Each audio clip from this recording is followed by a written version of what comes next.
Delhi road स्थित red sapphire banquet hall में श्रद्धा Shri vision Das ji महाराज द्वारा 451वीं श्रीमद् भागवत कथा का आयोजन बड़ी ही धूमधाम के साथ किया जा रहा है। श्रीमद् भागवत कथा के प्रथम दिवस कथा व्यास श्रद्धा श्री शानदार जी महाराज द्वारा कहा गया कि श्रावण मास में श्रीमद् भागवत कथा सुनने से महादेव की कृपा मिलती है। अर्धमौनी सर्व कल्याण ट्रस्ट द्वारा श्रावण मास, चातुर्मास एवं पुरुषोत्तम मास तीनों के महासंगम पर हरिकथा हरिनामृत एवं सप्ताह का सुंदर आयोजन रेड सैफायर बैंक्वेट आशियाना में किया गया, जिसमें कथा व्यास श्रद्धा धीर शांत दास अर्धमौनी के द्वारा श्रीमद् भागवत कथा के महात्म एवं भगवान की दिव्य लीलाओं का वर्णन किया गया। श्रीमद् भागवत कथा का आरंभ वृंदावन धाम से पधारे आचार्य प्रेमानंद शास्त्री जी द्वारा भगवान विष्णु सहस्त्र नाम एवं पुरुष सूक्त प्रार्थना से हुआ। तत्पश्चात अर्धमौनी जी ने बताया कि महादेव शिव शंभु भी हरिकथा के रसिक है। जो भी मनुष्य पवित्र श्रावण मास में श्रीमद् भागवत कथा सुनता है वो साक्षात महादेव शिव का कृपा पात्र बन जाता है।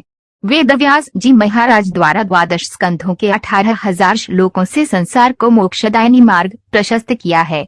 जीवात्मा भगवान श्री कृष्ण का अंश है तो इसे भगवान का आश्रय लेना चाहिए, लेकिन इसने नाशवान धन कुटुंब आदि संसार का आश्रय ले लिया। क्रिया पदार्थों से प्राकृत गुणों से अपने को बड़ा मानने लगा। जिस समय में भक्ति करके परमात्म श्री की प्राप्ति हो सकती है उस समय को नाशवान के उपार्जन में लगा दिया। नाशवान का नाश तो होकर ही रहेगा, इसे सिवाय संताप के कुछ हाथ नहीं लगेगा। मनुष्य शरीर में 2 ही काम भजन एवं भोजन करने योग्य हैं। भगवान की भक्ति करना और सेवा करना भजन है। संसार के समस्त भोग विलास भोजन कहलाते हैं। भगवान को स्मरण करते हुए शरीर रहे तो कल्याण है और शरीर जावे तो भी कल्याण है। जिस प्रकार से दृष्टिहीन के लिए दर्पण कुछ नहीं कर सकता, उसी प्रकार से विवेकहीन व्यक्ति के लिए शास्त्र भी कुछ नहीं कर सकते। भगवान के मंगलमय राज्य में निराशा और असफलता को स्थान नहीं है। ये तो तभी आते हैं जब हम भगवान की जगह भोगों पर विश्वास करने लगते हैं। इस अवस्था में हमारे दुख और अशांति की श्रृंखला टूटती नहीं, वरन और भी सुदृढ़ हो जाती है। इसलिए निराशा और असफलता का दूर से भी दर्शन होते ही समझ लो कि तुम्हारा विश्वास भोगों की ओर हो गया है और तुरंत उस विश्वास को वहां से हटाकर भगवान में जोड़ दो। फिर देखो उसी क्षण बल और उत्साह से हृदय भर जाएगा और सफलता सामने दिखाई देगी। आध्यात्मिक दृष्टिकोण से दिव्य युग बन रहा है। पवित्र श्रावण मास, चातुर्मास व्रत एवं पुरुषोत्तम मास के महासंगम के सुदुर्लभ योग में आयोजन हो रहा है। समस्त पापों का सर्वनाश करने वाली श्रीमद् भागवत कथा के मुख्य यजमान सोमनाथ पोपली, मनीष पोपली एवं डॉक्टर शून्य अजय पोपली ने पूजन किया। अर्धमौनी सर्व कल्याण ट्रस्ट के वैष्णव भक्तों के सहयोग से समस्त व्यवस्थाओं का सुंदर आयोजन हुआ। व्यवस्था में राजू अरोड़ा, आकाश अरोड़ा, रजनी अरोड़ा, सुराज अग्रवाल, बोबी अग्रवाल, राजेश रस्तोगी, सुमित अग्रवाल, विनीत अग्रवाल, विशाल अग्रवाल, देवेंद्र सिंह, आर्किटेक्ट राजीव सिंह, संगीता विश्नोई, मिथिलेश सक्सेना, ब्लॉक प्रमुख संतोष चौधरी, दलजीत कौर, दिनेश अग्रवाल, बबीता अग्रवाल, प्रभा बब्बर, कुसुम उत्तरेजा, पायल मग्गू, राजीव सिंह, ओम प्रकाश शर्मा आदि उपस्थित रहे।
ना मैंने कुछ कहा ना उन्होंने कुछ लेकिन उनकी दृष्टि मेरे ऊपर पड़ गई, इसको दृष्टिपात है। ये कल्याण शास्त्र बताता है कि जिस प्रकार कछुआ अपने बालक को देखता है, कछुआ गंगा में रहता है, अंडे बाहर देता है, अंडे को देखता रहता है, टपकता है, बच्चा उसकी तरफ आ जाता है।